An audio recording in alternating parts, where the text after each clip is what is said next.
গোলামের বিরুদ্ধে অভিযোগ, সে কাফনের কাপড় চুরি করে, এখন দেখা যায় কি করে,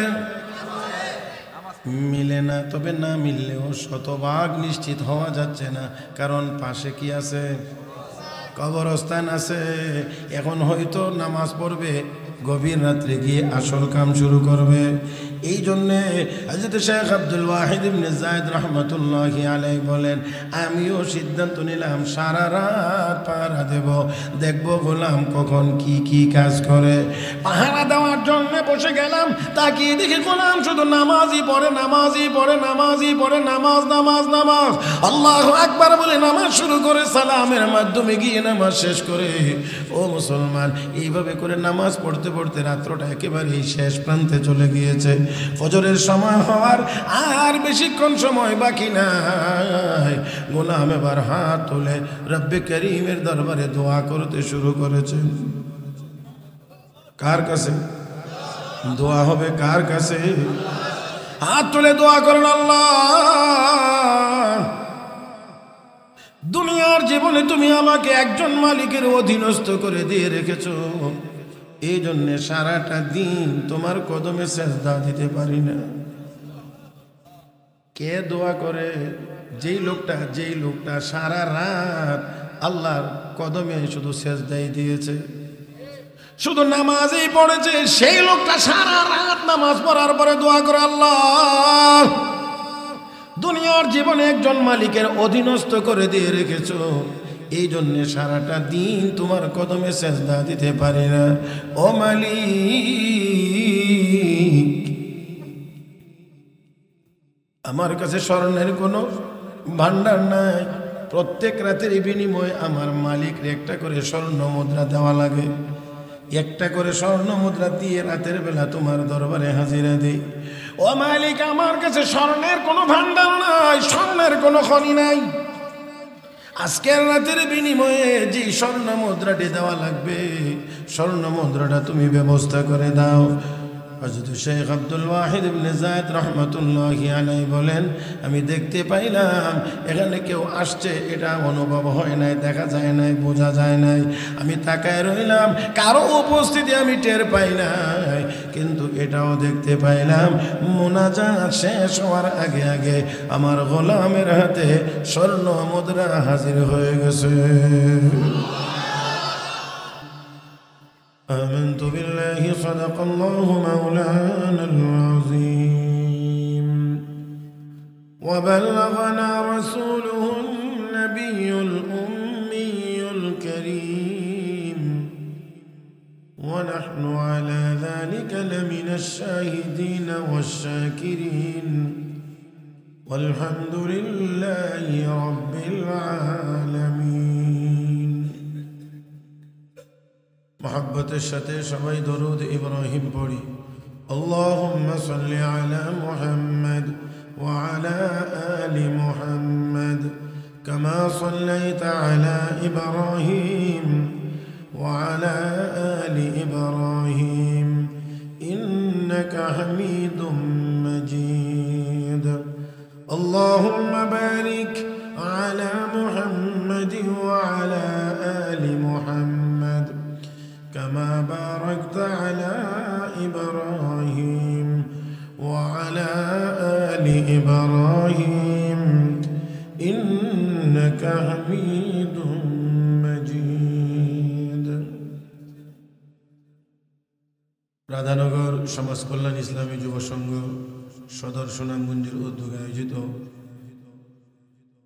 2 দিনব্যাপী তাফসীরুল কুরআন মাহফিলের আজকের প্রথম দিনের চলমান অধিবেশনের মুহতারাম সভাপতি দামাত বারাকাতুহুল আলিয়া, উপস্থিত হযরত উলামায়ে কেরাম, সমবেত দিনদার ইমানদার মুসলমান ভাইরা, পর্দার আড়ালে অবস্থানরত শ্রদ্ধেয় সম্মানিত মা ও বোনেরা, রব্বে করিমের দরবারে শুকরিয়া আদায় করছি, যিনি আমাদেরকে অত্যন্ত দয়া করে, মায়া করে, মেহেরবানি করে আজকের এই মুবারক মজলিসে বুজুর্গদের সামনে কোরআন হাদিসের কিছু কথা বলার এবং শোনার জন্য একত্রিত হয়ে বসার তৌফিক দান করেছেন।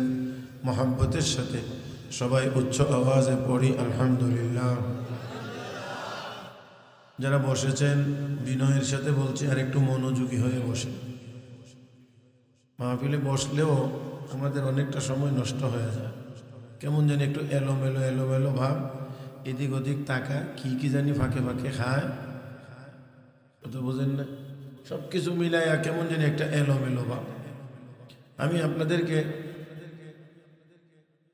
আরেকটু বেশি মনোযোগী হয়ে বসার জন্য অনুরোধ করব। এই মনোযোগী হওয়ার প্রধান এবং প্রথম বিষয়টা হলো একটু সোজা হয়ে আমার দিকে তাকান, একটু সোজা হন। সুবহানাল্লাহ, এই আগরাত্রিরই এত গুজা বাঁকা তেড়া, আর একটু পরে তো বালিশের কমলি ছাড়া আপনাদের আর কোনো গতি নেই। একটু সোজা হয়ে আমার দিকে তাকান। মাঝে মাঝে আমার সাথে একটু কথা বলার দরকার হলে বলতে পারবেন তো? ইনশাআল্লাহ সবাই পারবেন না? সওয়াবের দরকার আছে, সবার সওয়াবের দরকার আছে, মাশাআল্লাহ। তো সওয়াবের কথা যদি হয় একটু জোরে বলতে পারবো না? কথা কোন একটু জোরে বলতে পারবো না? তাহলে মহব্বতের সাথে আওয়াজ করে বলি সুবহানাল্লাহ, আলহামদুলিল্লাহ, লা ইলাহা ইল্লাল্লাহ, আল্লাহু আকবার। হইছে না? হইছে না? এই আওয়াজটা হইছে না? শয়তানরে একটু বাংলাদেশের সীমানা বর্ডারটা পার করে দেন। কই পাঠাইবেন? মাশাআল্লাহ, জোরে কর। একটু ইন্ডিয়া পাঠাইয়া দেন, নরেন্দ্র মোদীর কাঁধে গিয়ে বসে থাকুক, তাহলে আল্লাহু আকবার। আর একটু জোরে কান, মাশাআল্লাহ। আমি একখানা আয়াত তিলাওয়াত করেছি, একখানা হাদিস তিলাওয়াত করেছি।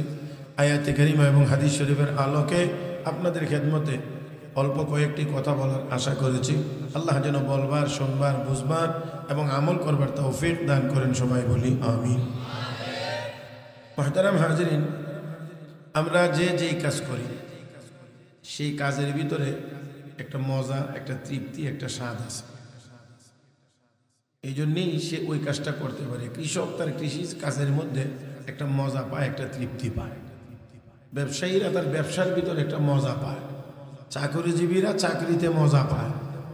এরকমভাবে আপনি যদি হাঁটেন তো হাঁটার একটা মজা আছে, দৌড়াইলে দৌড়ানোর মজা আছে, সাঁতরাইলে সাঁতারের মজা আছে, হ্যাঁ, সাইকেল চালাইলে সাইকেলের মজা, সিএনজিতে উঠলে সিএনজির মজা, বাসে উঠলে বাসের মজা, ট্রেনে উঠলে, বিমানে উঠলে বিমানের মজা, রুটি খাইলে একরকম মজা, ভাত খাইলে একরকম মজা, চিকন চাউল হইলে এক মজা, মোটা হইলে।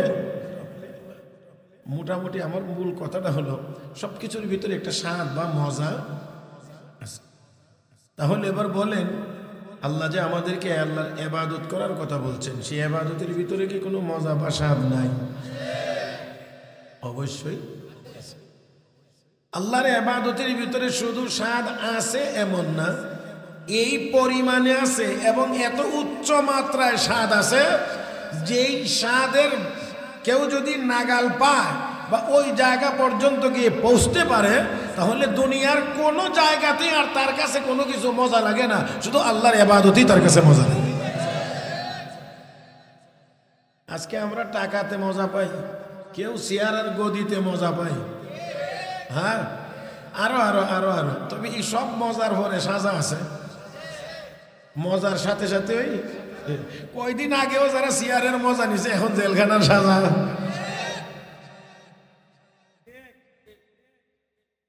কিন্তু আল্লাহর ইবাদতের ভিতরে যা আছে শুধু মজাই আছে, ভিতরে ভিতরে ভিতরে। হ্যাঁ, ইবাদত করতে গেলে একটু কষ্ট লাগে অবশ্যই, তবে ইবাদতের ভিতরে কোনো বেমজা নাই, শুধু মজা আছে।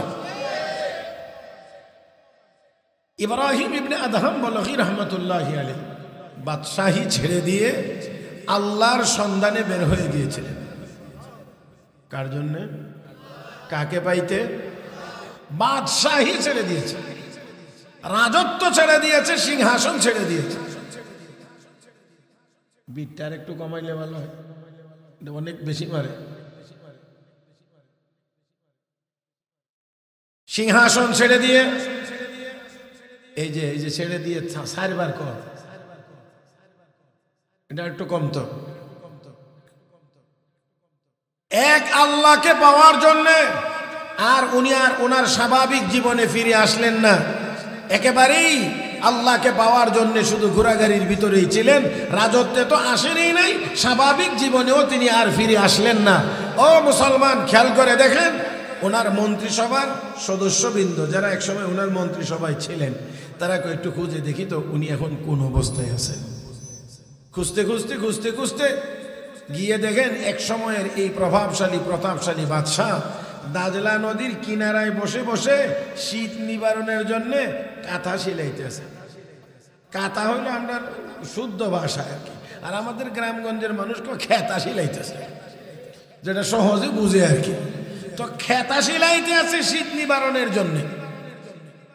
মন্ত্রিসভার সদস্যবৃন্দ দেখে মাথায় হাত, কো ইব্রাহিম সিংহাসন ছেড়ে দিয়ে চলে আসলেন, আজকে আপনার এই দুরবস্থা,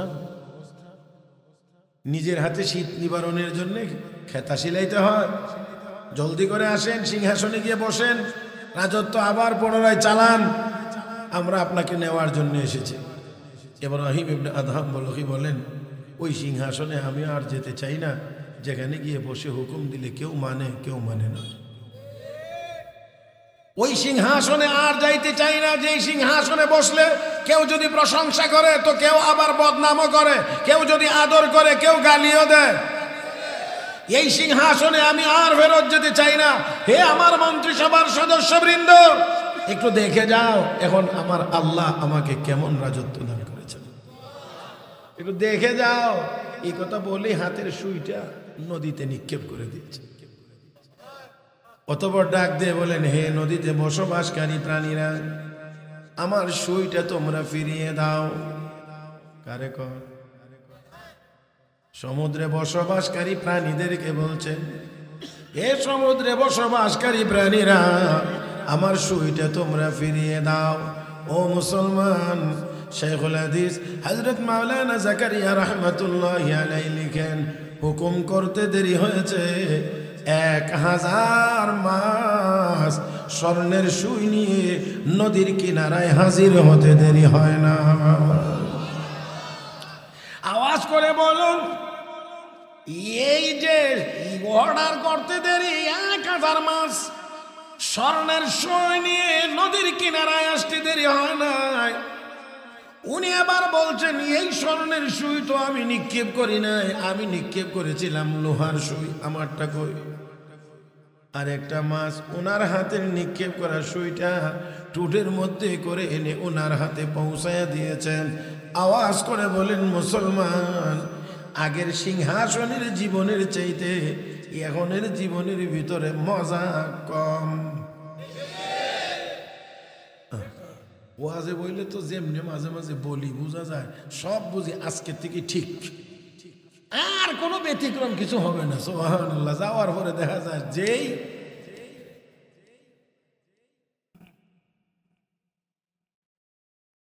আমি আবারও বলছি, ওই সিংহাসনের জীবনের চাইতে এখনের জীবনে আরাম কম।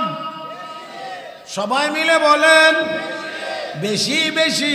আমার বন্ধুরা, তাতে করে বোঝা যায় দুনিয়ার জীবনে যত টাকা পয়সা, ধন দৌলত, বাড়ি গাড়ি, রাজত্ব, সিংহাসন, কোনোটার ভিতরে আসলে আরাম নাই।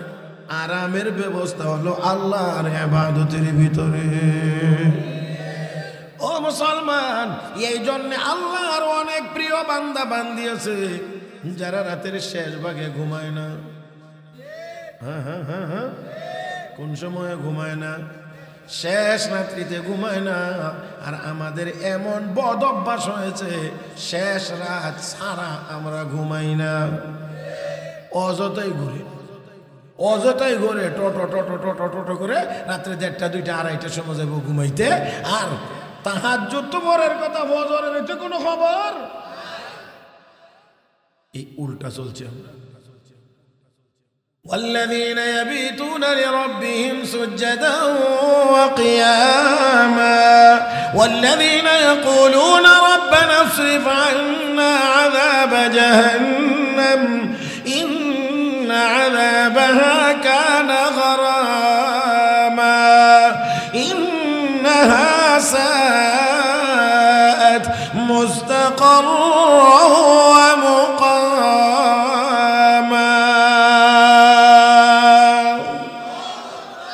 আরেকটু জোরে কষ্ট হয় না? আল্লাহু আকবার বলতে একটু কষ্ট লাগে। আল্লাহর কিছু প্রিয় বান্দা বান্দি আছে যারা রাতের শেষ ভাগে উঠে মালিকের দরবারে নামাজে দাঁড়িয়ে যায়, মালিকের কদমে সেজদায় পড়ে যায়। হে মুসলমান, এদের ওই নামাজের সেজদার ভিতরে যেই মজা, কোন বাদশাহীর ভিতরে এই মজা নাই।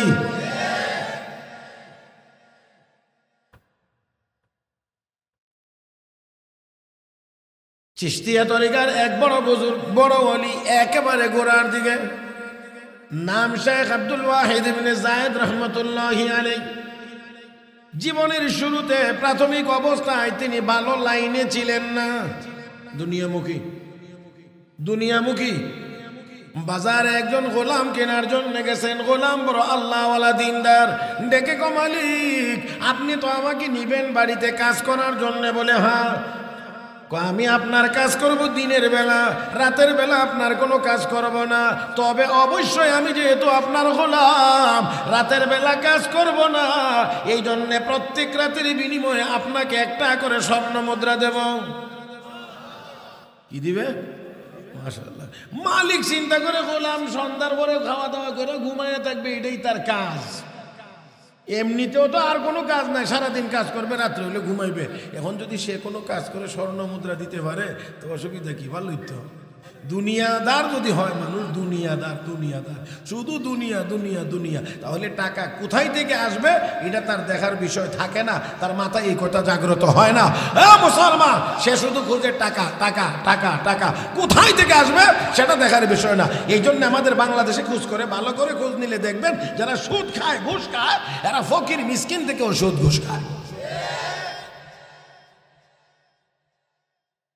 ফকিন্নির কাছ থেকেও ভালো লেখা, ফকিন্নির কাছ থেকে এমন বদ অভ্যাস কোথায় থেকে আসবে? মালিকের তো একটু চিন্তা করা দরকার। গোলাম আমার থাকবে আমার বাড়িতে, খাইবে আমারটা, তুই স্বর্ণ মুদ্রা কই পাইবে? জিগানোর দরকার না? দেখছে স্বর্ণ মুদ্রা, আচ্ছা ঠিক আছে, দিনের বেলা আমার কাজ করলেই হবে, রাতের বেলা তুমি তোমার কাজ করো। সারাদিন কাজ করে সন্ধ্যা হলে গোলাম চলে যায়, ভোর বেলায় আসে, মালিক রে এনে স্বর্ণ মুদ্রা। মালিক তো মহা খুশি, গোলামও খুশি। গোলাম কেন খুশি একটু পরেই বুঝবেন। কিছুদিন যাওয়ার পরে একদল লোক গিয়ে অভিযোগ করে, ও আব্দুল ওয়াহেদ, তোমার গোলাম সন্ধ্যা হলে কোথায় যায় বলতে পারো? ও না, তা তো জানি না। তোমার গোলাম তো একটু কবরস্থানে গিয়ে কাফনের কাপড় চুরি করে। খুব সাধারণ চুরি, কথা বলে সাধারণ চুরি, কাফনের কাপড় চুরি করে। হ্যাঁ, এই দেশের শীর্ষ চোর যেটা, শীর্ষ সন্ত্রাসী যেটা, সবচেয়ে বড় ডাকাত যেটা, এও তো মনে মনে চিন্তা করে যে মরার পরে আমার কাপড়টাকে চুরি করে নিক, এটা কি আর সে চা? হ্যাঁ, মেজাজ গরম এমন নাকি? বলে হ্যাঁ, আচ্ছা ঠিক আছে, আজকে সন্ধ্যায় তদন্ত হবে, ইনকোয়ারি হবে। সত্যি যদি এমন অপরাধে লিপ্ত হয়ে থাকে তাহলে তার কঠিন শাস্তি হবে। গোলাম সন্ধ্যার সময় বাড়ি থেকে যখন রওনা করছে, মালিকও পিছন দিক দিয়া রওনা করছে। তবে দূরত্বটা বজায় রাখে যেন গোলাম টের না পায়। তবে আল্লাহওয়ালারা তো অনেক কিছু টের পেয়েও যায়। হ্যাঁ, এটাকে আমি আপনাদেরকে মনে হয় এত দূর নিয়ে বুঝাইতে পারবো না, কারণ আমার সময়টা একেবারে লিমিটেড। মানে যেখান থেকে শুরু আবার এখানে আইলেই শেষ। বুঝছেন কিনা জানি না, কি বুঝছেন? ঘড়ির কাঁটা যেখান থেকে শুরু, ঘুরে আবার এখানে আসলে শেষ। অতএব আমি এত বেশি দূর পর্যন্ত যাইতে পারবো না। মহতারাম হাজরিন, আল্লাহওয়ালারা অনেক কিছু টের পেয়ে যান। এটা একটা কথা দিয়ে আপনাদেরকে একটুখানি না বুঝাইলে একটু মনটার ভিতরে ইয়া থেকে যাবে না। এই জন্য একটা কথা শুধুমাত্র বলছি। হযরত আলী রাদিয়াল্লাহু তাআলা আনহু বলেন, আমিরুল মুমিনিন হযরত ওমর ফারুক রাদিয়াল্লাহু তাআলা আনহুর খেলাফতের সময়ে আমি একদিন শুয়ে রয়েছি, স্বপ্নে দেখতেছি নবীজি মসজিদে নববীর মিম্বরে বসে বয়ান করতেছে। কি দেখতেছে? স্বপ্ন দেখতেছে, স্বপ্ন। নবী মসজিদের মেম্বরে বসে বয়ান করছেন, সাহাবায়ে কেরাম সবাই বসে বসে বয়ান শুনতেছে। হযরত আলী বলেন, আমিও পিছন দিকে আসি। এমন সময় একজন মহিলা কিছু খেজুর নিয়ে এসে খেজুর এনে বলতেছেন, আলী, এই খেজুরগুলো আমার নতুন বাগানের খেজুর, নবীর জন্য হাদিয়া আনছি, একটু নবীর কাছে পৌঁছায় দেন, আর বলবেন নবী যেন নিজেও খান, সাহাবীদের মধ্যে যেন বন্টন করে দেন।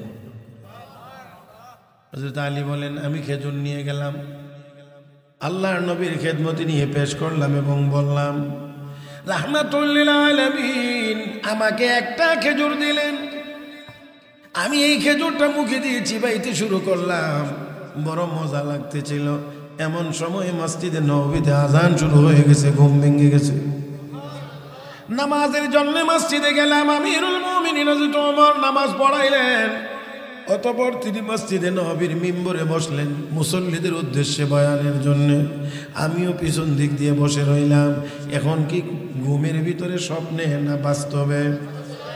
এখন আমি বসে রইলাম, এমন সময় একজন মহিলা কিছু খেজুর নিয়ে এসেছে, এসে বলতেছে, আলী এই খেজুরগুলো আমার নতুন বাগানের খেজুর, আমিরুল মুমিনিন হযরত ওমরের জন্য হাদিয়া নিয়ে এসেছি, পৌঁছায়া দেন আর বলে দিবেন উনিও যেন খান, সবার মধ্যে যেন বন্টন করে দেন। হযরত আলী বলেন, খেজুর নিয়ে গেলাম, হযরত ওমর ফারুকের কাছে যখন দিলাম আর বললাম, হযরত ওমর আমাকে এখান থেকে একটা খেজুর দিলেন। খেজুরটা মুখে দিলাম, চিবাইতে শুরু করলে মনে হইল রাতের স্বপ্নে রাহমাতুল লিল আলামিনের দেওয়া খেজুরের মজা আর এই খেজুরের মজা এক রকম লাগতে আছে। আমি হযরত ওমর আমিরুল মুমিনিনকে বললাম, আমিরুল মুমিনিন আমাকে আর একটা খেজুর দেন। এমনি হযরত ওমর বলেন, হে আলী লাউ যাদ রাসূলুল্লাহ সাল্লাল্লাহু আলাইহি ওয়াসাল্লাম ফিল মানামি লাযিদতু। আলী রে, আল্লাহর নবী যদি স্বপ্নের ভিতরে তোমাকে একটার বেশি খেজুর দিতেন, তাহলে আমিও তোমাকে একটার বেশি খেজুর দিতাম। হযরত আলী বলেন, আমিরুল মুমিনিন বুঝতে পারলাম না, স্বপ্ন আমি দেখলাম, বলি নাই কাউকে, টের পাইলেন কেমনে? আল্লাহ ওয়ালারা কিছু তো টের পেয়ে, কেমনে আপনি তা জানলেন, কেমনে আপনি তা বুঝতে পারলেন? হযরত ওমর ডাক দেখো, ইন্নাল মুমিনা ইযা আখলাসা দীনহু ইয়ারা বিনূরি মারিফাতিল্লাহ। চিৎকার মেরে কোন আল্লাহু আকবার। হয় নাই, হয় নাই, হয় নাই, হয় নাই, একসাথে বলেন আল্লাহু আকবার। এরে আলী, কোন মুমিন যদি তার ঈমানকে পূর্ণ করে, আল্লাহর জন্য যদি সে মুমিন হয়, ঈমান আর ইখলাস নিয়ে যদি সে পূর্ণতায় করতে পারে, তখন সে তার নিজের চামড়ার চোখ দিয়ে দেখে না। এরে আলী, তখন ওই ঈমানদার আল্লাহর মারিফতের নূর দিয়ে দেখে, আল্লাহর মারিফতের নূর দিয়ে দেখে। এটা এই চোখ দিয়ে না, টের পাওয়া যাবে না। এই জন্য হযরত ওমর রাদিয়াল্লাহু তাআলা আনহু মসজিদে নববীর মিম্বরে দাঁড়িয়ে বলছিলেন, ইয়া সারিয়াতু আল জাবাল, ইয়া সারিয়াতু আল জাবাল, ইয়া সারিয়াতু আল জাবাল। ও সারিয়া, পাহাড় ছেড়ে দিও না, পাহাড় ছেড়ে দিও না, পাহাড় ছেড়ে দিও না। খুতবা শেষে, নামাজ শেষে মুসল্লিরা আমিরুল মুমিনিন ইয়া সারিয়াতুল জাবাল, এটা তো খুতবার মধ্যে কোনোদিন শুনি নাই, আপনি আজকে 3 বার বললেন। আমার একটি মুজাহিদ দল জিহাদের ময়দানে, সেনাপতির নাম সারিয়া, পাহাড়ের উপরে ছিল, হঠাৎ করে নিচে নেমে যাইতেছে, এদের জন্য বিপদ হতে পারে, এই জন্যে হে সারিয়া পাহাড়টা ধরে রাখো, পাহাড় ছেড়ে দিও না বলে আমি এখান থেকে তাকে সতর্ক করলাম। আল্লাহ, এটা তো কিছু কিছু ওই মসজিদে নববীর কিছু মুসল্লিরা কয়, এটা তো যাচাই করা একবারে সহজ, মুজাহিদরা ঘুরে আইলে জিগাইলি হইলাম, বুঝছেন না মনে আপনারা? শুনছেনই না শুনছেন না, এখান থেকে যে উনি বললেন এই আওয়াজ গেছেনই না গেছে না, এটা তো আর অন্য কিছু লাগবে না, তারারে জিগাইলেই হবে। ঘুরে আসার পরে জিজ্ঞাসা করা হলো, আপনারা কি জুমার দিনে এই টাইমে এমন কোনো শব্দ শুনছিলেন? হ্যাঁ, আমরা এই টাইমে পাহাড়ের উপর থেকে নিচে নামার চিন্তা করে নিচে নামা শুরু করে দিয়েছিলাম। এমন সময় শুনি আমাদের পিছনে একেবারে কাছাকাছি জায়গাতে দাঁড়ায় যেন হযরত ওমর আমিরুল মুমিনিন বলতেছেন, এ সারিয়া পাহাড় ছেড়ে দিও না, ও সারিয়া পাহাড় ধরে রাখো, পাহাড় ধরে রাখো, পাহাড় ছেড়ে দিও না। আওয়াজের পরে আমরা সবাই সতর্ক হয়ে গেলাম আর পাহাড় ছেড়ে দেই না। হযরত ওমর মসজিদে নববীর মিম্বরে দাঁড়িয়ে বলছেন, ইয়া সারিয়াতুল জাবাল। ও মুসলমান, টের পাইলেন কেমনে, বুঝলেন কেমন করে, বুঝলেন কেমন করে সারিয়া সৈনিকদেরকে নিয়ে নিচে নামছে, এই অনুভূতি কেমন করে হলো? আর উনি এখান থেকে বললেন, সাবধান, পাহাড় ছেড়ে দিও না। রব্বে করিম তার ওই জবানের আওয়াজ 1000 মাইল দূরে হযরত সারিয়া সহ সকল সৈনিকের কানে পৌঁছায় দিয়েছে। আল্লাহ ওয়ালারা তো কিছু টের পেয়েই যায়। না না না, হ্যাঁ ওইটাই তো বলছিলাম। তো রাখেন এখানে। এবার কি মনে আছে, গোলাম পিছনে, গোলাম সামনে হাঁটে, মালিক তার পিছনে পিছনে। দূরত্ব বজায় রাখে যাতে টের।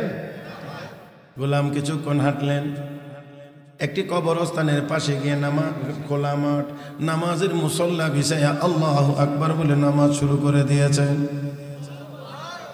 গোলামের বিরুদ্ধে অভিযোগ, সে কাফনের কাপড় চুরি করে। এখন দেখা যায় কি করে, মিলে না। তবে না মিললেও শতভাগ নিশ্চিত হওয়া যাচ্ছে না, কারণ পাশে কি আছে, কবরস্থান আছে। এখন হয়তো নামাজ পড়বে, গভীর রাত্রে গিয়ে আসল কাম শুরু করবে। এই জন্যে হযরত শেখ আব্দুল ওয়াহিদ ইবনে যায়েদ রাহমাতুল্লাহি আলাইহি বলেন, আমিও সিদ্ধান্ত নিলাম সারা রাত পাহারা দেব, দেখব গোলাম কখন কি কি কাজ করে। পাহারা দেওয়ার জন্য বসে গেলাম, তাকিয়ে দেখি গোলাম শুধু নামাজই পড়ে, নামাজই পড়ে, নামাজই পড়ে, নামাজ নামাজ নামাজ, আল্লাহু আকবার বলে নামাজ শুরু করে, সালামের মাধ্যমে গিয়ে নামাজ শেষ করে। ও মুসলমান, এইভাবে করে নামাজ পড়তে পড়তে রাত্রটা একেবারে শেষ প্রান্তে চলে গিয়েছে। ফজরের সময় হওয়ার আর বেশিক্ষণ সময় বাকি নাই। গোলাম এবার হাত তুলে রব্বে করিমের দরবারে দোয়া করতে শুরু করেছে। কার কাছে দোয়া হবে, কার কাছে? হাত তুলে দোয়া করেন, আল্লাহ দুনিয়ার জীবনে তুমি আমাকে একজন মালিকের অধীনস্থ করে দিয়ে রেখেছো, এই জন্য সারাটা দিন তোমার কদমে সেজদা দিতে পারি না। কে দোয়া করে? যেই লোকটা সারা রাত আল্লাহর কদমে শুধু সেজদাই দিয়েছে, শুধু নামাজই পড়েছে। সেই লোকটা সারা রাত নামাজ পড়ার পরে দোয়া করে, আল্লাহ দুনিয়ার জীবনে একজন মালিকের অধীনস্থ করে দিয়ে রেখেছো, এই জন্যে সারাটা দিন তোমার কদমে সেজদা দিতে পারি না। ও মালিক, আমার কাছে স্বর্ণের কোনো ভান্ডার নাই, প্রত্যেক রাতের বিনিময়ে আমার মালিকরে একটা করে স্বর্ণ মুদ্রা দেওয়া লাগে। একটা করে স্বর্ণ মুদ্রা দিয়ে রাতের বেলা তোমার দরবারে হাজিরা দিই। ও মালিক, আমার কাছে স্বর্ণের কোনো ভান্ডার নাই, স্বর্ণের কোনো খনি নাই। আজকের রাতের বিনিময়ে যে স্বর্ণ মুদ্রাটি দেওয়া লাগবে, স্বর্ণ মুদ্রাটা তুমি ব্যবস্থা করে দাও। হযরত শেখ আব্দুল ওয়াহিদ ইবনে যায়েদ রাহমাতুল্লাহি আলাইহি বলেন, আমি দেখতে পাইলাম এখানে কেউ আসছে, এটা অনুভব হয় নাই, দেখা যায় নাই, বোঝা যায় নাই। আমি তাকায় রইলাম, কারো উপস্থিতি আমি টের পাই নাই।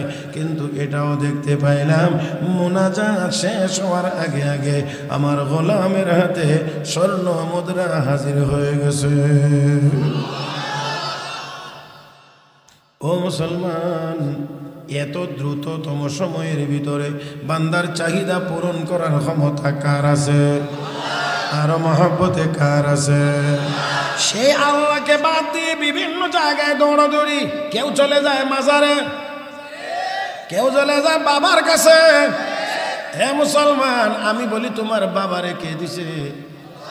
তোমার বাবারই তো বানাইছে আল্লাহ। তাহলে তুমি আবার বাবার কাছে কেন? চাইবার জায়গা তো একমাত্র জায়গা মহব্বতে বলেন আল্লাহ আল্লাহ আল্লাহ। যা কিছু চাওয়ার দরকার সেখানে ইব্রাহিম আলাইহিস সালাম ছেলে চাওয়ার প্রয়োজন কার কাছে চাইছেন? রব্বি হাবলি মিনাস সালিহিন, আল্লাহ নেক সন্তান দাও। হযরত জাকারিয়া আলাইহিস সালাম ছেলে চাইছেন কার কাছে? হুনালিকা দাআ জাকারিয়া রাব্বাহ قال رب هب لي من لدنك ذرية طيبة إنك سميع الدعاء فنادته الملائكة وهو قائم يصلي في المحراب أن الله يبشرك بيحيى مصدقا بكلمة من الله وسيدا وحسورا ونبيا من الصالحين. ও মুসলমান, কার কাছে চাইছেন? আমরা কার কাছে চাইব? সকল সমস্যার সমাধান করার একমাত্র মালিককে। হে মুসলমান, দুনিয়ার কোথাও না কোথাও না, কোনো মাজারে না, কোনো দরগায় না, কোনো দুর্গায় না, কোনো বাবার কাছে না, কার কাছে কার কাছে কার কাছে? আল্লাহ আল্লাহ আল্লাহ আল্লাহ। ও মুসলমান, আল্লাহ দেওয়ার জন্য প্রস্তুত, শুধু প্রস্তুত না, আল্লাহ সব কিছু নিয়ে ডাকে, ওই বান্দা আয় আমার কাছে আয়, আমি দেওয়ার জন্য রেডি হয়ে বসে আছি, তুই খালি চাইবে আর আমি দেব। জি আল্লাহ এত দয়ালু, ডাকে রাতের শেষ ভাগে, রাতের শেষ ভাগে একেবারে দুনিয়ার আসমানে আমার আল্লাহ এসে কই, ওই গুনাহগার আছো আমার কাছে মাফ চা, মাফ করে দেব। রিজিকের অভাব অনটনে কেউ আসো থাকলে চা, দূর করে দেব। অসুস্থ আসতনি কেউ, চা, সুস্থ করে দেব। মালিকে ডাকে আর আমরা গোলামেরা ঘুমাই। লজ্জা লাগে না একটু? হ্যাঁ, ওই ইহেন কি লজ্জা লাগবে? রাতের বেলা উঠি না, মালিকের ডাকে সারা দেই না, মালিকের কাছে চাই না, ইহানে শরম লাগবো? হ্যাঁ, হায় হায়, এর চেয়ে আরো যেখানে একেবারে সরাসরি বাহ্যিক যেটা, এখানেই শরম লাগে না। যেখানে মহিলারা পর্দার ভিতরে থাকতো, বেপর্দা হইলে শরম লাগার কথা, এখন বেপর্দা পরিকল্পনা করে হ্যাঁ আরো যেন গর্ব করতে চায়। কথা কন না কেন? যার কারণে আগে আগে মায়েরা গর্ভবতী হলে পেটে বাচ্চা এলে কোরআন তেলাওয়াত করতেন, নামাজের মুসল্লা নিয়ে বসে থাকতেন, একটু সময় দিকে বেশি দিতেন, জিকির আজকার করতেন, এই জন্যে যাতে আল্লাহ সব কিছু বিপদ আপদ থেকে হেফাজত করেন, সন্তানও যেন আল্লাহ নেক সন্তান দেন। এই জন্যে এই টাইমটা মহিলাদের একটা মানে কঠিন সময়, এই জন্যে তারা আল্লাহ বিল্লাহ একটু বেশি বেশি করে করতেন। আর এখন হয়েছে অবস্থা, পেটে বাচ্চা এলে টেলিভিশন বদলা, আগে সাদা কালো ছিল এখন রঙিন, আগে ডেক ছিল এখন কি জানি এলইডি, কথা কয় না, বিভিন্ন সিরিয়াল, এরপরে মোবাইল শরীফ তো আছে ওই। যার কারণে এখন যে বাচ্চা জন্ম নেয়, সবার কথা বলছি না, অনেক ক্ষেত্রেই তো দেখা যায় 12, 14, 15 বছর হওয়ার আগে কোনোটা বাবাখোর, কোনোটা গাঁজাখোর। আল্লাহ তুমি আমাদের সবাইকে বোঝার তৌফিক দান করো। আল্লাহ আমাদের সবাইকে বোঝার তৌফিক দান করো। মায়েরা যত বেশি নেককার হবে, যত বেশি পর্দানিশীন হবে, তত বেশি নেককার সন্তানের আশা করা যাবে। আর যত বেশি বেপর্দা হবে, ততই বেশি অসুবিধা অসুবিধা অসুবিধা অসুবিধা, অশান্তি অশান্তি অশান্তি। এখন বর্তমান যুগ তো হইল দুইটার বেশি না, একটা হইলে, বুঝছেন আপনারা? দেখেছো আগে একটা সময় ছিল, দেখতাম সরকারি কাগজপত্রে লেখা আছে ছেলে হোক মেয়ে হোক দুটি সন্তানই যথেষ্ট। এখন মাঝে মাঝে বড় বড় সাইনবোর্ড দেখা যায় দুইটার বেশি নয়, একটা হইলে তো একটা লইছে, একটাই নিছে, ইডই হয়েছে গাঁজাখোর, ইডই হয়েছে বাবাখোর। তো এরপরে এই মা বাপের উপায় কি?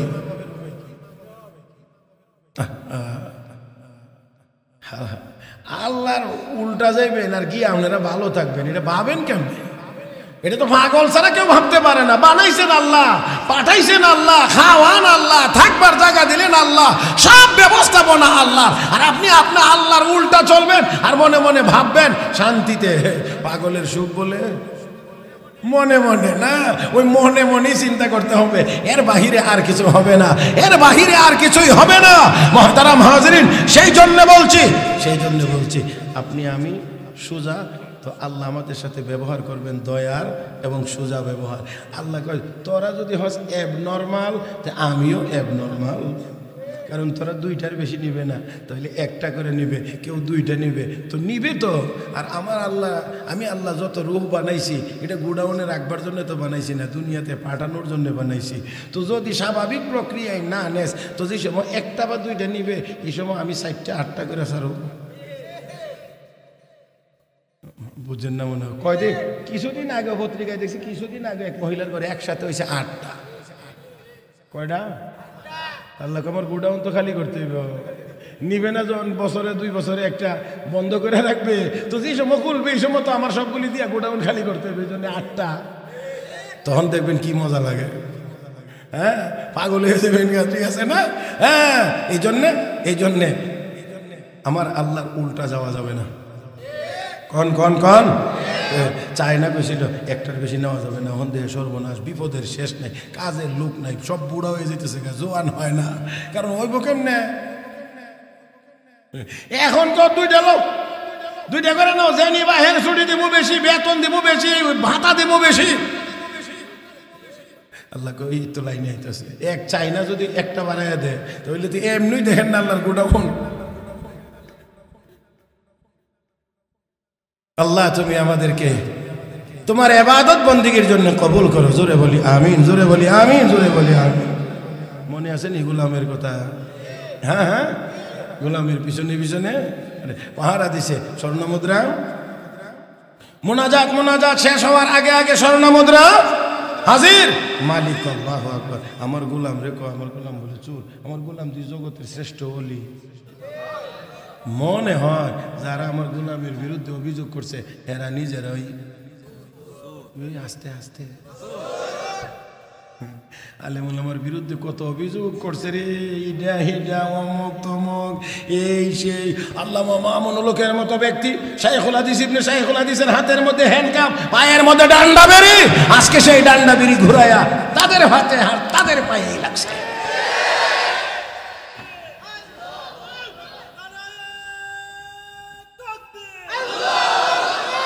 মাশাআল্লাহ মাশাআল্লাহ, মুরব্বির হায়াত আল্লাহ বরকত দান করুন। এই ঘুরাইয়া এটা ঘুরাইয়া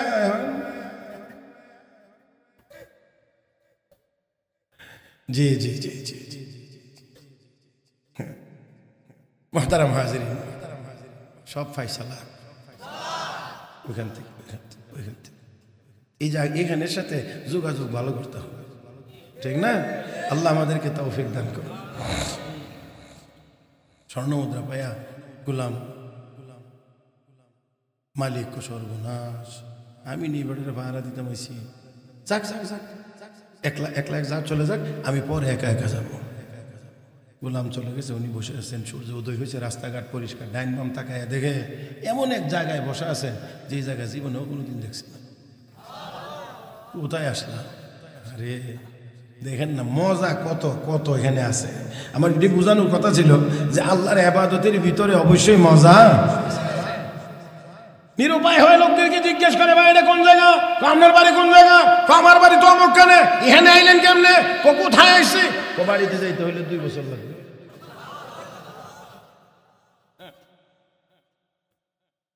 শেখুল হাদিস জাকারিয়া রহমতুল্লাহ আলাইহি তারিখে মাশায়েখে চিশত নামক কিতাবের ভিতরে লিখেছেন। এখন হুশ আসেনি? কতদিন লাগবে যাইতে? 2 বছর। হ্যাঁ 2 বছর। হ্যাঁ হ্যাঁ, যেই যুগে মোবাইল ছিল না, বিকাশ ছিল না, এই যুগে যদি পকেট মেরে টাকা লয়ে গেছে রাস্তাঘাটে কোথাও, ওই লোকের বিপদ কে দেখে? এখন তো একটু সহজ আছে, মানে টাকা টুকা নিয়ে গেলেও বাড়িতে কোনো রকম নাম্বার একটা জোগাড় করে ফোন দিলে টাকা বিকাশে চলে আসে।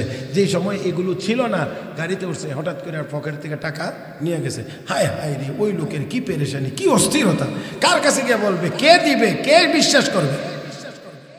আর এখন শুনে বাড়ি যাইতে এখন আল্লাহ আল্লাহ আল্লাহ আল্লাহ, আমারে কোন পাবে ধরছিল, আমি কোন আইছিলাম গোলাম রে পাহারা দিতে। অস্থির পেরেশান মানুষ যখন বেশি পেরেশান হয়ে যায়, স্বাভাবিক কথাগুলো তার জেহেনের ভিতরে ব্রেইনে থাকে না। ও মুসলমান, একেবারেই কমন জিনিসও আনকমন হয়ে যায়। অনেকে পরীক্ষা দিতে গেলে ইন্টারভিউ বোর্ডের সামনে গিয়ে ভিতরটা টুক টুক টুক টুক করে প্রশ্নের উত্তর জানা আছে, কিন্তু ভয়ের কারণে জিগাইছে একটা, উত্তর দিয়ে লাইছে আর একটা, বাইরে হায় হায় কি করলাম এটা তো আমি জানি, বুঝছেন না? হ্যাঁ, আমার এক বন্ধু আমেরিকায় যাবে, আমেরিকা পাসপোর্ট জমা দিয়েছে এমবাসিতে, ওনাকে কল করছে অমুক তারিখে হাজির হবেন, ইন্টারভিউ প্রস্তুতি নিয়ে গেছেন, সব কিছুই প্রস্তুতি নিয়ে গেছেন। এর মধ্যে একটা হলো মাসিক বেতন কত, যদি এমন প্রশ্ন করে উত্তর দেবে $1000, $1000 মাসে ইনকাম। এবার যখন ইন্টারভিউর জন্য এমবাসির ভিতরে গেছে, অফিসার যখন জিজ্ঞেস করেছে তোমার মান্থলি ইনকাম কত, এখন $1,00,000। হ্যাঁ, সারাদিন কি জপতে গেল, 2 সপ্তাহ যাবৎ প্রস্তুতি নিতেছে, $1,000 সামনে যখন গেছে এমবাসির ভিতরে ওই যে জিগাইছে তখন কেছে $1,00,000। হ্যাঁ, অফিসার সম্মুখ করে করে $1,00,000 কই ইয়েস, $1,00,000 কই ইয়েস। ভাই রে আমি কি কইলাম, আমি তো বলার কথা ছিল $1,000 এই 1,000,000 হইল কোন দেয়া কথা বুঝেন না, টের পাইছেন না? 1,000,000 হয়ে গেছে, টেরই হয়েছে না। কারণ কি, এখন উনিও তো অস্থির অস্থির, খালি আল্লাহ আল্লাহ আল্লাহ আল্লাহ। আল্লাহ তো এমন এক জাতের নাম, এমন এক সত্তার নাম, ডাক দিলেই শুনে। কয় না রে, জোরে কয় না, ডাক দিলেই শুনেন, ডাক দিলেই শুনেন। ওয়াইদা সালাকা ইবাদি আন্নি ফাইন্নী করিব উজিবু দাওয়াতাদ দা ইযা দান ফালইস্তাজিবু লি ওয়া লিউমিনু বি লাআল্লাহুম ইয়ারশুদুন। নবী, আপনাকে যদি কেউ জিজ্ঞেস করে আমার ব্যাপারে, তো আমি আল্লাহ ঘোষণা করছি আমি তার নিকটে, একেবারে নিকটে নিকটে নিকটে। ওয়া নাহনু আকরাবু ইলাইহি মিন হাবলিল ওয়ারিদ, একেবারে গায়ের মেইন রগটা তার শরীরের যত নিকটে, আমি আল্লাহ তার তত নিকটে। সে আল্লাহকে ডাক দিবার মনে চায় না? এত নিকটে, ডাক দিলেই শোনেন, ডাক দিলেই শোনেন মহব্বতের সাথে, একেবারে অন্তরের অন্তঃস্থল থেকে, কলিজাটার ভিতর থেকে একবার জোরে একটা ডাক দেন তো, আল্লাহ। ডাকটার ভিতরে কি মজা! ও একটু ডাকেন না, একটু জিকির আজকাল করেন না, কইরা দেখেন না এটার ভিতরে কি মজা আছে। খালি মিয়া সাহেব টাকা নাই, আর এই টাকা না থাকলেও মিয়া সাহেবরা এত হাসি খুশি কেন? কারণ মিয়া সাহেবের মধ্যে কিছু ইবাদত বন্দেগী আছে তো, আল্লাহ বিল্লাহ আছে তো, এই জন্য সবসময় আনন্দের একটা ভাব চেহারার মধ্যে ফুটে থাকে। আর আপনারা লাখ লাখ টাকা কামাই করার পরেও কান্দার যাওয়ান দেন। অনেকের ভাব সব দেখলে বোঝা যায় আমরা যে সামান্য কিছু বেতন উতন ভাই, এটা শুদ্ধাই বেড়ান দিলাইলে ভালো আছে।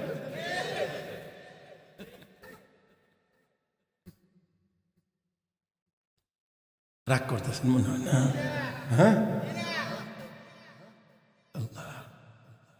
এত অল্প আমরা আলেমুল, আমরা যে খেদমতের পরে যে বিনিময়টা যেটা পাই, এটাতে আসলে বর্তমান বাংলাদেশের প্রেক্ষাপটে বেতন মনে হয় বলা যায় না। কারণ সর্বনিম্ন সরকারি বেতনের যে স্কেল, একবার সর্বনিম্ন আলেমুল আমাদের বেতনটা মনে হয় অধিকাংশ ক্ষেত্রেই এই সর্বনিম্নটার আরো অনেক নিচে। হ্যাঁ, জি জি, এটা অনেক নিচে। তারপরেও দেখবেন আলহামদুলিল্লাহ মাশাআল্লাহ, জামার ইস্তারি, কোট মোট, বিকালবেলা হাঁটার স্টাইল, ফান সাবানও দেখলে বোঝা যায় বাপরে বাপ, মনে 2.5 লাখ টাকা বেতন।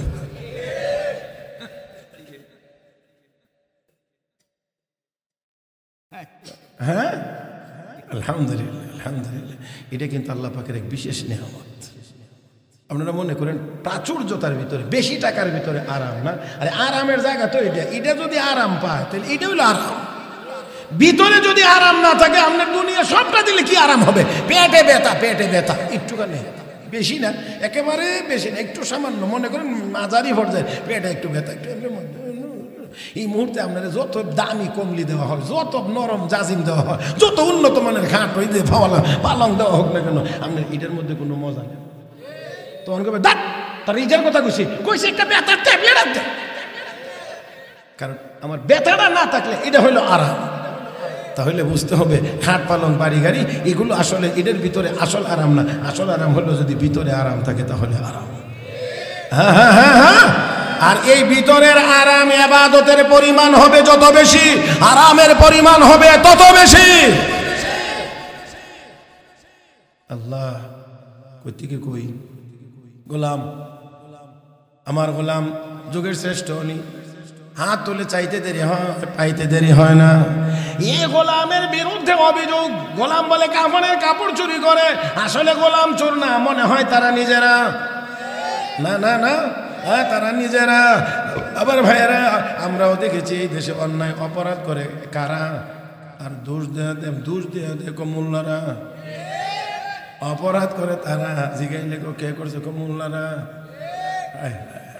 করোনার ভিতরে সব সারেরা ঘরে বয়ে বয়ে বেতন খায়, আর মাদ্রাসাওয়ালা বেতন টেতনের খবর নাই, খালি মাদ্রাসাটা খুললে দেন আমরা ফুলা ভান্ডিরে পড়াই, এই কথা কন না, সব বন্ধ, কিন্তু আমাদের কওমি মাদ্রাসা খোলা। এরা ঘরে বয়ে বেতন খায়, আমরা পড়াইও বেতন। এরা এই কষ্ট করে কোরআন পড়ায়, অথচ এই দেশের কিছু কিছু জ্ঞান পাপীরা কই মোল্লারে বলে কোরআন শরীফ পড়াই লিছে। শুনেন না আপনারা এরকম কথা? মোল্লারা এই মোল্লারা মিয়া সাহেবরা কোরআন শরীফ পড়ায় এনেছে। আস্তাগফিরুল্লাহ আস্তাগফিরুল্লাহ আস্তাগফিরুল্লাহ। যারা এই বিপদকালীন সময়েও কোরআন পড়ানো বন্ধ করে না, এরা আবার কোরআন পড়ায় কেমনে? এটা কেমন করে বলা যায়? আমার মনে হয় বাংলাদেশে যত শয়তান বসবাস করে, একটা শয়তানও মনে এই কথা বিশ্বাস করছে না। আরো মনে শুনে শুনে হাসছে সুবহানাল্লাহ। মিশা কথা আমি আর কদ্দুর কইতে পারি, এর থেকে বেশি বড় মিশা কথা কইবার লোক এখানে আছে। আল্লাহ আমাদেরকে হেফাজত করুন, আল্লাহ আমাদেরকে হেফাজত করুন। আমার ভাইয়েরা, আল্লাহ আল্লাহ আল্লাহ আল্লাহ আল্লাহ অস্থির হয়ে গেছে। আল্লাহর পক্ষ থেকে ইলহাম হয়েছে, ইলহাম হয়েছে, ইলহাম। বর্তমান সময়ে যাকে আমরা বলি মেসেজ, মেসেজ, মেসেজ, আল্লাহর পক্ষ থেকে মেসেজ চলে আসছে। ও আব্দুল ওয়াহিদ, এত পেরেশান হয়ে গেলা কেন? গোলাম তো আবার সন্ধ্যার সময় এখানে আসবে। অপেক্ষা করতে লাগলেন, সন্ধ্যার সময় গোলাম আবার হাজির। এবারও তিনি দূর থেকে পাহারা দিতে লাগলেন। গোলাম নামাজের মুসল্লা বিছাইয়া আল্লাহু আকবার বলে নামাজ শুরু করে দিয়েছে। পাহারা দিতে আছেন, নামাজ নামাজ নামাজ, শুধু নামাজ আর নামাজই। পরে রাত্রটা একেবারে শেষ প্রান্তে চলে গেলে আবার হাত তুলে দোয়া করে, আল্লাহ আজকের রাতের বিনিময়ে যে স্বর্ণ মুদ্রাটি মালিকরে দেওয়া লাগবে, স্বর্ণ মুদ্রাটা আমাকে দিয়ে দাও। তাকায়া দেখতে পাইলাম গোলামের মোনাজাত শেষ হওয়ার আগে আগে স্বর্ণ মুদ্রা হাতে হাজির হয়ে গেছে। স্বর্ণ মুদ্রা পাইয়া গোলাম বাড়ির দিকে রওনা করলে আমিও তার পিছনে পিছনে হাঁটতে লাগলাম। আগের সন্ধ্যায় যতক্ষণ হেঁটে আমি এখানে এসেছিলাম, আজকেও ততক্ষণ হাঁটার পরে দেখলাম 2 বছরের রাস্তা পার হয়ে আমি আমার বাড়িতে হাজির হয়ে গেছি। হে মুসলমান, আওয়াজ করে বলেন, ওই গোলামের ওই ইবাদতের জীবনের ভিতরে, ওই ইবাদত বন্দেগীর ভিতরে কিছু মজা, জোরে কন্যা কিছু মজা নাই না আছে? তাহলে বলার কথা ছিল আল্লাহর ইবাদতের ভিতরে স্বাদ আছে, মজা আছে। ও মুসলমান, লা ইলাহা ইল্লাল্লাহ বলতে থাকেন, দেখবেন কি মজা লাগে। সুবহানাল্লাহ সুবহানাল্লাহ সুবহানাল্লাহ বলতে থাকেন, দেখেন কি পরিমাণ মজা লাগে। আস্তাগফিরুল্লাহ আস্তাগফিরুল্লাহ আস্তাগফিরুল্লাহ বলে দেখেন, বলতে থাকেন। আস্তে আস্তে যখন ময়লাটা দূর হয়ে যাবে তখন বুঝবেন কি পরিমাণ মজা আছে। ও মুসলমান, আল্লাহর কালামের তিলাওয়াত করেন, তিলাওয়াত করতে থাকেন, দেখবেন একটা পর্যায়ে গিয়ে তিলাওয়াতের ভিতরে কি পরিমাণ মজা আছে। ও বন্ধুরা, ও বন্ধুরা, এত মজার ইবাদত রেখে, এত মজার কোরআনের তিলাওয়াত রেখে যুবকেরা কেমন করে তুমি গানের দিকে দৌড়াইতে পারো? না রে মুসলমান, না। গানের মজা দুনিয়ার সব গান দিও, আমার আল্লাহর কালামের তিলাওয়াতের এক আয়াতের মজার কাছাকাছিও যাওয়া যাবে না। ১,৫০০ বছর যাবত কোরআনের তিলাওয়াত হচ্ছে, কোটি কোটি মানুষ তিলাওয়াত করতেছে, আজও পর্যন্ত সূরা ফাতিহা তিলাওয়াতের মজা শেষ করতে পারে? কমছে নি কিছু?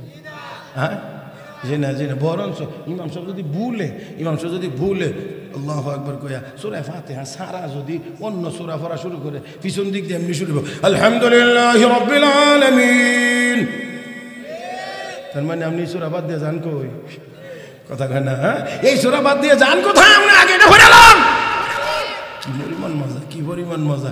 এমন একটা গান দেখেন তো, 1 বার 2 বার 3 বারের পরে মজা, 4 নম্বর বার শুনে লেখা বদলেন, বারে বারে একটু বদলেন। আর রমজান মাসে তারাবির নামাজ পড়তে গেলে এশার নামাজে মিলাইয়া 25 বার সূরা ফাতিহার তেলাওয়াত হয় জোরে জোরে। ফরজ নামাজে 2 বার, তারাবির নামাজের মধ্যে হয় 20 বার, বেতেরের নামাজে হয় 3 বার, 25 বার তেলাওয়াত হয় জোরে জোরে। আর অন্যান্য আস্তে আস্তে হয়, জোরে জোরে 25 বার হয়। একসাথে গেলে ঢুকলে মসজিদ থেকে বাইরেবার আগে 25 বার শোনা হয় প্রতিদিন। তারপরেও কোনো মুসলমান কোনোদিন বলে না এই সূরাটা একটু বদলা। তুমি মজা কই খোঁজো গিয়া? হ্যাঁ, বুকটা ফাইটা যায় এখানে না? নাদান কোথায় খোঁজো মজা? মজা কোথাও খোঁজাও, খোঁজাখুঁজি করো কোন জায়গায়? মজা চাও তো আল্লাহর কালামের তিলাওয়াত করো, মজা চাও তো মালিকের কদমে সিজদায় পড়ো, দেখবা মজা কিভাবে আসে। মুহতারাম হাজিরিন, হযরত খুবাইব রাদিয়াল্লাহু তাআলা আনহু জীবনের শেষ সময় ওনাকে বলা হয়েছিল, শেষ আবেদন কি তোমার ফাঁসিতে ঝুলাইবার আগে? শেষ আবেদন কি? কত রাকাত নামাজ। আরে আর একটু জোরে বললেন না? দেখেন, মারার আগে, ফাঁসি দেওয়ার আগে রুজি গাইলে কি মনটা চা, রুই মাছ দিয়ে ভাত খেতে মন চায়, আর নইলে ফজলি আম খাইতে মন চায়, না ল্যাংরা আম খাইতে মন চায়, সুসা আম খাইতে মন চায়, ইডা খাইতে মনে চায়, হিডা খাইতে মনে চায়। আচ্ছা ঠিক আছে, দেখা যাক, দেওয়া হবে আমার ভাইয়েরা। আর হযরত খুবাইবকে বলছে, তোমার শেষ আবদার কি? কত রাকাত নামাজ। মজা কোনটা? হ্যাঁ, আমে না নামাজে? হ্যাঁ, দিছে অজু করছে, পানি দিছে, অজু করছে, এবার নামাজে দাঁড়াইছে, স্বাভাবিকভাবে 2 রাকাত নামাজ পড়ছে, স্বাভাবিক নামাজ পড়ে আসছে।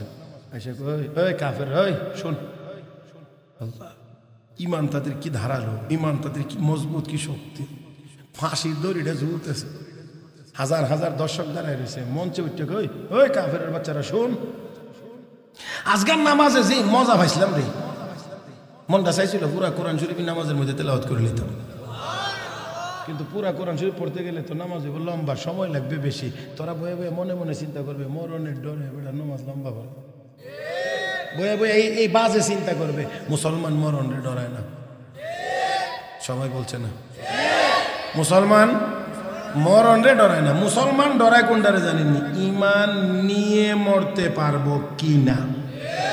মুসলমানের ডর হলো এখানে এখানে এখানে, ইমান নিয়ে মরতে পারবো কিনা। মরণ তো লাগবে, আপনি ডরাইলেও মরবেন, না ডরাইলেও মরবেন নাকি? কেউ যদি ডরা তো হ্যাঁ মরতো না, না ডরাইলে এও মরবো, এও মরবো, মরবে সবাই। মরণের হাত থেকে যেহেতু বাঁচা যাবে না, এটা আর ডরাইলে কি আর না ডরাইলে কি। মুসলমান চিন্তা করে মরতে তো হবে, এখানে তো কোনো আপোষ চলবে